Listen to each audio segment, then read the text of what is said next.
Hello students, I am Subodh Kumar, Assistant Professor BCA Department, Jamshedpur Cooperative College. Social networks and privacy. अब हम लोग देखते हैं social networks और privacy ये किस तरह से वर्क करती है। सोशल नेटवर्क जो है दे इंकरेजेस शेयरिंग पर्सनल डिटेल्स। तो सोशल नेटवर्क में जितना भी पर्सनल डिटेल्स को शेयर करने के लिए बहुत इंकरेज करते हैं। अगर हम लोग व्हाट्सएप यूज कर रहे हैं और फेसबुक यूज कर रहे हैं तो पर्सनल खासकर फेसबुक और टेलीग्राम ये सारे जो ऐप्स हैं ये पर्सनल डिटेल्स चाहते हैं कि हम लोग प्रोवाइड करें। Pose unique challenges to maintain privacy. तो ये सोशल नेटवर्किंग जो साइट्स है ये प्राइवेसी के लिए बहुत चैलेंज है। Facebook facial recognition technology and tagging ये भी प्राइवेसी के लिए एक चैलेंज है।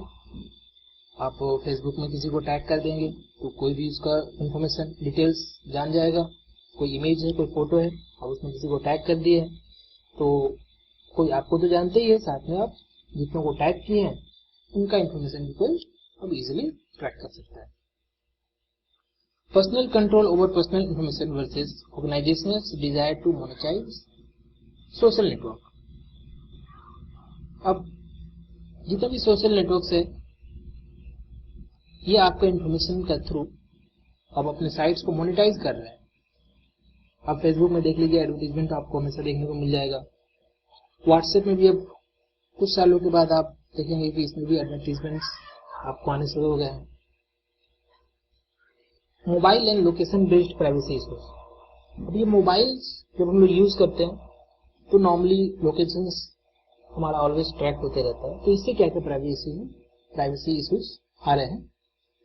Smartphone apps sending personal information to mobile advertisers sending personal information to mobile advertisers for targeting ads। अब जब हम लोग मोबाइल्स यूज कर रहे हैं तो ये एप्स बहुत सारे जो हैं ये हमारे पर्सनल इंफॉर्मेशन को सेंड करते हैं किसके पास, एडवर्टाइजर्स के पास, जिससे कि वो अपना एड्स जो है पर्सनलाइज्ड एड यानी ऐसा एड जो मेरा मतलब का हो, यानी जैसा हम ब्राउज कर रहे हैं वेबसाइट्स में या सोशल नेटवर्किंग साइट्स में जिस तरह को ब्राउज कर रहे हैं तो उसका बेसिस पर एड्स जो है टारगेटिंग एड्स है जो टारगेटेड एप्स है एड्स है वो मुझे सेंड किए जाएंगे। Track and store user locations, ये एप्स भी हमारे लोकेशंस को ट्रैक करते हैं, स्टोर करते हैं। Track users use of other apps. और बहुत सारे केस में ये भी होता है कि जो मोबाइल ऐप्स हैं ये यूजर्स और कौन से दूसरे ऐप्स को यूज कर रहे हैं इसको भी ट्रैक करते हैं, जो कि काफी डेंजरस है। तो यूएस में एक पॉलिसी है, US supreme court rules that police need warrant prior to searching a cell phone for information. तो यूएस में क्या है कि अगर पुलिस को सर्च करना है किसी का सेल फोन तो उसके लिए वारंट चाहिए।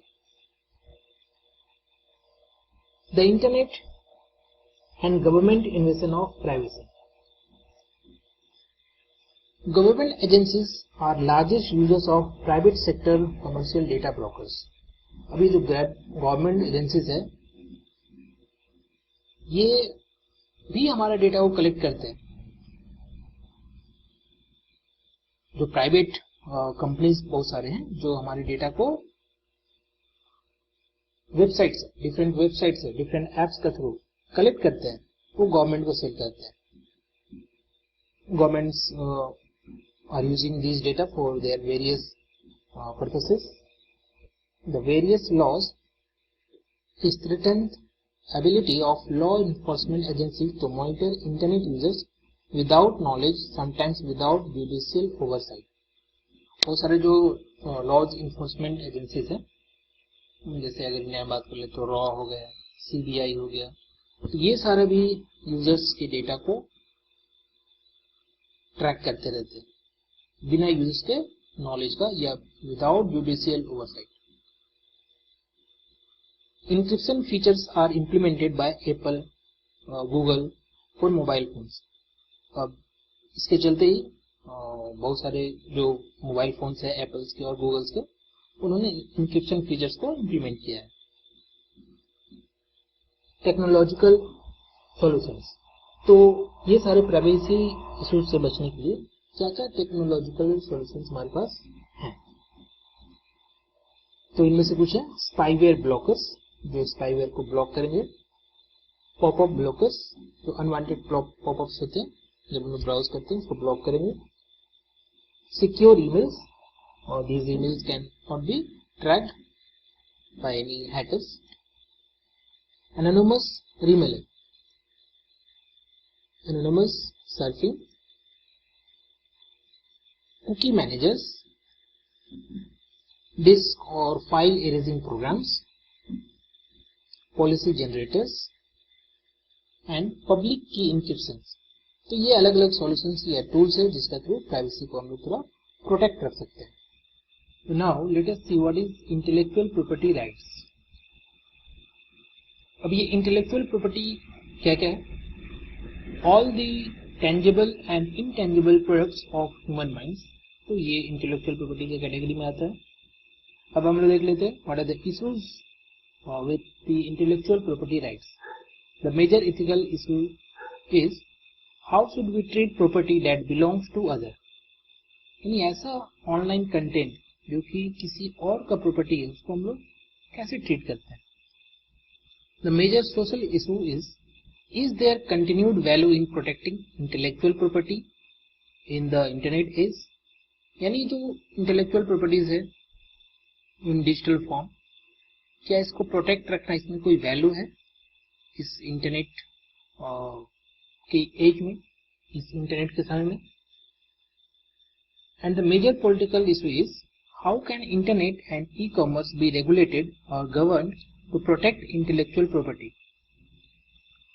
यानी कि इंटरनेट एंड ई कॉमर्स को किस तरह से रेगुलेट करेगा या किस तरह से रेगुलेट किया जाए और जिससे कि इंटेलेक्चुअल प्रॉपर्टीज को प्रोटेक्ट किया जा सके।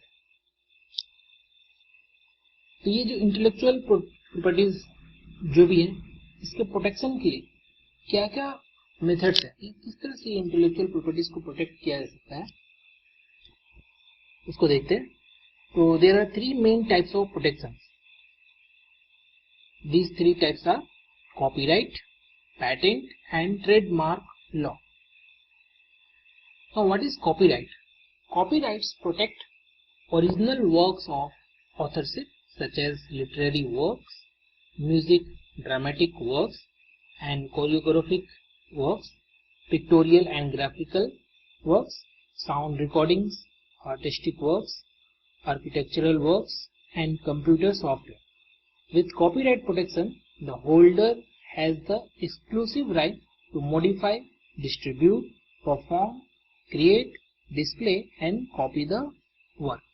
तो कॉपीराइट का थ्रू कोई भी इस तरह के सारे जो वर्क है in the field of music और कोरियोग्राफी और ग्राफिक्स और साउंड और वीडियो या आर्टिस्ट, तो जितने भी सारे वर्क्स हैं इसको प्रोटेक्ट रखा जाता है और जिससे कि जो ऑनर है वो उसको मॉडिफाई कर सके, डिस्ट्रीब्यूट कर सके, परफॉर्म कर सके और कोई भी इस कॉपीराइट का अगेंस्ट में उसको रिप्रोड्यूस नहीं कर सके, उसको एक्सेस नहीं कर, उसको अपना बेनिफिट के लिए यूज नहीं कर सके। The next one is patent. A patent grants property right on an invention, allowing the patent holder to exclude others from making, selling or using the inventions।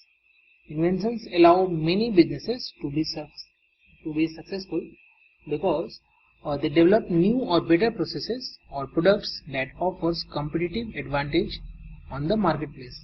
तो पैटेंट एक ऐसा लॉ है जिसका थ्रू जो भी पैटेंट होल्डर है यानी जिसने भी वो इन्वेंशन को किया है या किसी प्रोडक्ट में या किसी कोई भी सर्विस भी हो सकता है, तो उसको ये राइट्स है कि उसका उस प्रोडक्ट का वो यूज जिसको कराना चाहता है या जिसको ऑथराइज करना चाहता है वही उस प्रोडक्ट का यूज कर सके या उस टेक्नोलॉजी का यूज कर सके या उसका जो इन्वेंशन है उसको यूज कर सके विदाउट हिज और हर परमिशन। जो प्रोडक्ट है या जो टेक्नोलॉजी है या जो इन्वेंशन है उसको दूसरा कोई यूज न कर सके।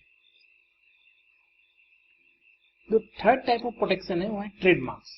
A trademark is a word, phrase, symbol or design that distinguishes the source of product, it is trademark, or services, service mark, or one business from its competitors. In order to qualify for patent protection, the mark must be distinctive. For example, the Nike design identifies athletic footwear made by Nike. तो ये जो trademark होता है, एक symbol भी हो सकता है, एक वर्ड भी हो सकता है, एक फ्रेज भी हो सकता है, जो कि किसी पर्टिकुलर सर्विस या प्रोडक्ट को आइडेंटिफाई करता है या उस बिजनेस को आइडेंटिफाई करता है, उसको उसका जो कंपटीटर है उससे उसको डिस्टिंक्ट शो करता है. In order to qualify for a patent protection the mark must be distinctive. यानी कि जो ट्रेडमार्क है, सिंबल या वर्ड है, वो पेटेंट प्रोटेक्शन में क्वालिफाई होने के लिए को डिफरेंट होना पड़ेगा. इसका जो ट्रेडमार्क है वो मैच नहीं होना चाहिए किसी और से. तो जैसे यहाँ पर नाइके का एग्जांपल दिया हुआ, उसी तरह और जितना भी ब्रांड्स है वो अपना एक अपना ट्रेडमार्क जो है उसको यूज करते हैं to protect their price. Now the last issue of e-commerce is public safety and welfare. Protection of children and strong sentiments against pornography. Passing legislation that will survive court challenges has proved difficult. अब ये सारे जो problems हैं child pornography, इसके against में जो legislation है, legislation पास करना ये इतना इजी नहीं होता है. Efforts to control gambling and restrict sales of drugs and cigarettes. अब ऑनलाइन जो गैम्बलिंग्स हैं और ड्रग्स एंड सिगरेट्स की जो सेल्स है, इसको किस तरह से कंट्रोल किया जा सके, तो यूएस में इसके लिए लॉ है. Currently mostly regulated by state law. जो यूएसए है वहाँ के डिफरेंट स्टेट लॉ जो है इसको रेगुलेट करते हैं. और there is an unlawful internet gambling enforcement act, जो कि जो गैम्बलिंग है और जो अनलॉफुल गैम्बलिंग है उससे प्रोटेक्ट करता है. Thanks for watching.